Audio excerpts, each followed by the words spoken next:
Lamborghini అనేది మొదట్లో ఒక ట్రాక్టర్ కంపెనీ అని నీకు తెలుసా? అలాగే మనం ఇప్పుడు ఎక్కువగా చూస్తున్నటువంటి శాంసంగ్ బ్రాండ్ ఒకప్పట్లో గ్రాసరీ స్టోర్. ఇక ఎల్జీ అయితే ఫేషియల్ క్రీమ్స్ తయారు చేసే కంపెనీగా ఉండేది. ఐకియా అంటే వాళ్ళ తెలియని వాళ్ళు ఎవరో ఉండరు.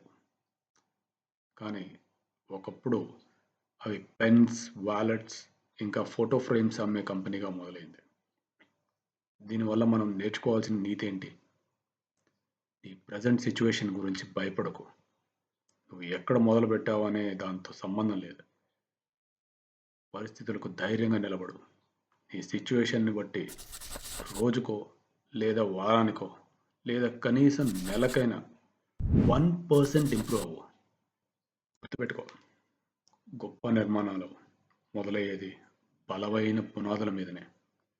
ఓపిక్గా కంటిన్యూస్ ఇంప్రూవ్మెంట్ వైపు అడిగి నువ్వే ఒక చరిత్ర సృష్టిస్తావు. All the best. జై హింద్.